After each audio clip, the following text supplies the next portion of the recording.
Praise the Lord, जय मसीह की। मैं हूं सुनील और आप देख रहे हैं गॉस्पेल न्यूज। दोस्तों, रोज की भांति आज भी मैं नए विषय के साथ, ज्ञानवर्धक विषय के साथ उपस्थित हूं।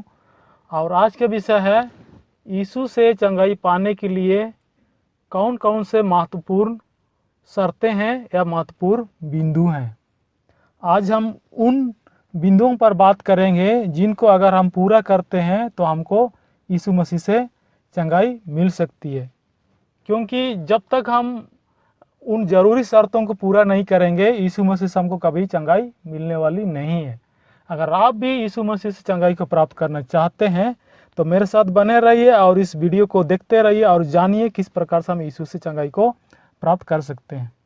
क्योंकि हम जानते हैं बहुत सारे लोग चंगाई पाने के लिए एक जगह से दूसरी जगह तीसरी जगह दौड़ लगाते रहते हैं।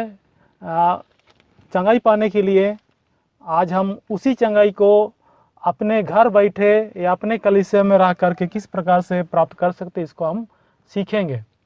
हम सारी बातों को बाइबल से ही देखेंगे। बाइबल में जो वचन हमें बताया गया उसी आधार पर हम समझने का प्रयास करेंगे कि चंगाई पाने के लिए कौन कौन से शर्तें हैं जिसको पूरा करके हम चंगाई को प्राप्त कर सकते हैं। पहला शर्त है चंगाई पाने वाले को विश्वास। अगर आप चंगाई को प्राप्त करना चाहते हैं तो सबसे पहले आपको विश्वास होना चाहिए कि आप चंगाई को प्राप्त कर सकते हैं। और ये बिल्कुल छोटे बच्चों के बारे में लागू नहीं भी हो सकता है, क्योंकि उसको अपने बारे में पता नहीं होता है। लेकिन जिन लोगों को अपने बारे में पता है, अपनी बीमारी के बारे में पता है, अपनी कमजोरी के बारे में पता है, उनको ये विश्वास होना चाहिए कि यीशु मसीह चंगाई को दे सकते हैं। सबसे पहला शर्त है। अगर इसको हम पूरा करते हैं तब हमको यीशु मसीह से चंगाई मिलती है। तो हम वचन में देख लेते हैं, मत्ती रचित सुसमाचार अध्याय 9 वचन 27 से लेकर के 30 तक। यहाँ पर हम दो अंधों को दृष्टिदान इस बारे में हम पढ़ते हैं। और यहाँ पे ये बताया हुआ है कि जो दो अंधे थे यीशु के पीछे पुकारते हुए चले जा रहे थे और क्या बोल रहे थे, हम पर दया कर।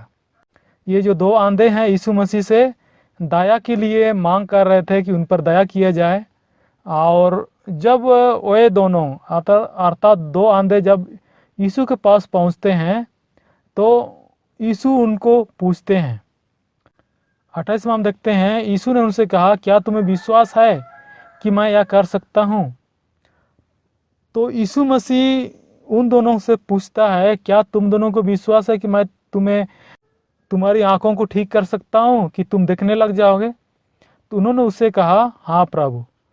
सबसे पहले तो यीशु मसीह उनके विश्वास की परख की कि वह दोनों को कितना विश्वास है मुझ पर कि मैं उनको ठीक कर सकता हूं या नहीं।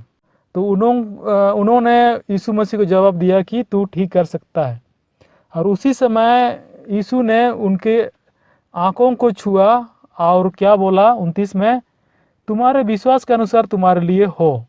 और बाइबल आगे में बताती है कि जैसा दोनों का विश्वास था उसी प्रकार उन दोनों की आंखें खुल गई और देखने लग गए। अगर यहाँ पर ये जो दो अंधे थे ये दोनों को विश्वास नहीं होता तो उन दोनों को चंगाई नहीं मिलता।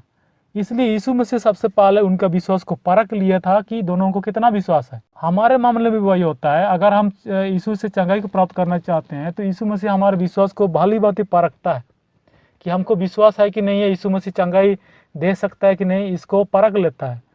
अगर हमारे अंदर में अच्छा विश्वास है, चंगाई पाने के लायक विश्वास है, तो हम चंगाई को प्राप्त कर सकते हैं।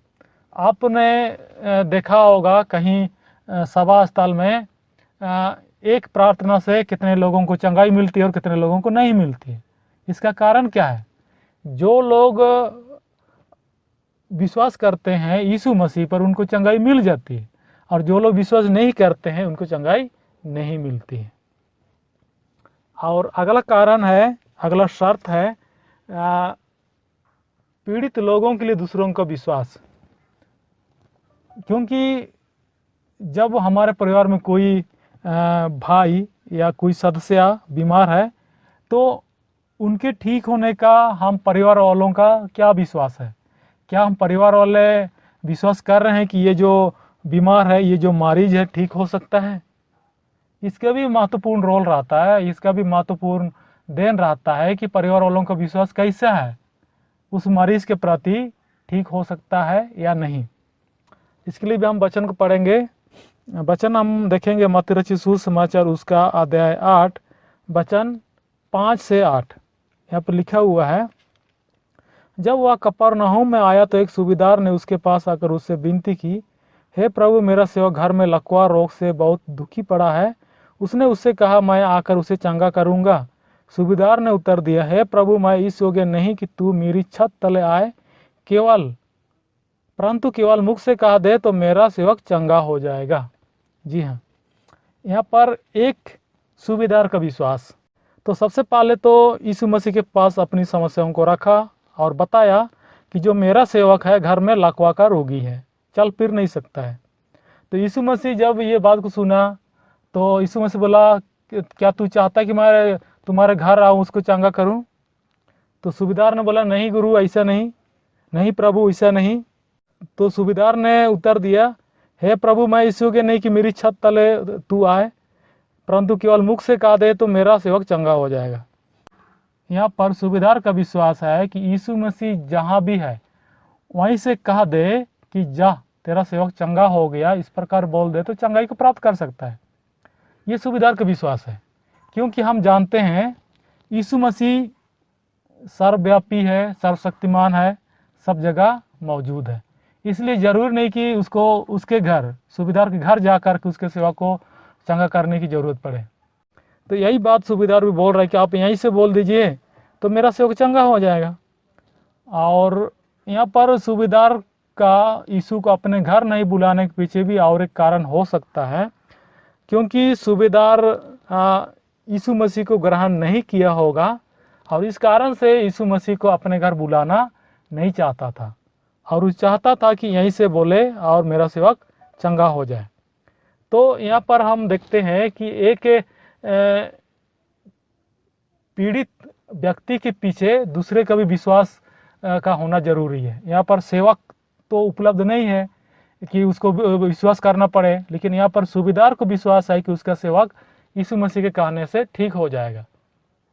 तो अगर आपके घर में कोई मरीज है, कोई रोगी है, उसके लिए परिवार के लोगों को भी विश्वास करना, आप लोगों को भी विश्वास करना होगा, तब जाकर के उसको चंगाई मिलेगी। अगर आप विश्वास नहीं करते हैं, केवल मरीज विश्वास करेगा तो चंगाई हो सकता है नहीं भी मिले, क्योंकि बाइबल हमें इसी प्रकार बताती है। इसलिए मैं बोल रहा हूँ कि पीड़ित लोगों के लिए दूसरों का विश्वास अर्थात परिवार वालों का विश्वास भी जरूरी है, तब जाकर के यीशु मसीह चंगाई को देते हैं।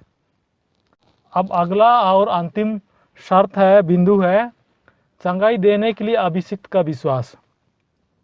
जी हाँ, जिस आदमी से आप प्रार्थना करवा रहे हैं या जिस आदमी के प्रार्थना करने से यीशु मसीह आपको चंगाई देगा, उसका भी विश्वास होना जरूरी है। उसको इतना विश्वास होना चाहिए कि अगर मैं प्रार्थना करूंगा तो यीशु मसीह इसको स्पर्श करेगा, इसको चंगाई देगा। ऐसे नहीं कि मेरे प्रार्थना से चंगाई मिलेगा, ऐसा बात नहीं है। जो भी सेवा का दास है उसको विश्वास होना चाहिए कि मैं प्रार्थना करूंगा और यीशु मसीह इसको चंगाई देगा या छुटकारा देगा। तो इस प्रकार का विश्वास भी होना जरूरी है। इसके लिए भी हम बाइबल से वचन को देख लेते हैं, और ये है पहला कुरिन्थियों अध्याय 12 वचन 9। यहाँ पर लिखा हुआ है, किसी को उसी आत्मा से विश्वास, किसी को उसी आत्मा से चंगा करने का वरदान दिया जाता है। यहाँ पर आत्मा का मतलब है पवित्र आत्मा। जो भी हमारे हृदय में काम करता है, चंगाई देने का काम करता है या दूसरे प्रकार का काम करता है, ये पवित्र आत्मा काम करती है। पवित्र आत्मा के द्वारा से हमको चंगाई मिलता है। और ये जो अभिषिक्त दास है उसको भी विश्वास होना चाहिए कि मेरे प्रार्थना करने से यीशु मसीह इस मरीज को स्पर्श करेगा, छुएगा और ये ठीक हो जाए। इस प्रकार का विश्वास होना जरूरी है।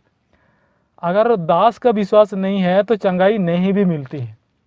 इसलिए दास को या सेवक को विश्वास होना जरूरी है कि मेरे प्रार्थना के बाद यीशु मसीह इसके जीवन में काम करेगा और इसको चंगाई देगा या इसको छुटकारा देगा। तो इस प्रकार से हमने जाना कि यीशु मसीह से चंगाई पाने के लिए हमें 3 चीज़ों को पूरा करना जरूरी है, 3 शर्तों को मानना जरूरी है, जिसके बाद ही हम चंगाई को प्राप्त कर सकते हैं। अगर आप भी चंगाई प्राप्त करना चाहते हैं तो आप इन 3 बातों को ध्यान रखिए और यीशु मसीह से चंगाई को प्राप्त करिए। जिस प्रकार बाइबल में यीशु मसीह के बारे में वर्णन हम पाते हैं, यीशु मसीह के कार्यों के बारे में हम पाते हैं, उसी प्रकार आपके जीवन में यीशु मसीह कार्य करेगा, आपको भी चंगाई देगा। परमेश्वर इन वचनों के द्वारा आपको बहुत ऐसे आशीष दे। आमीन।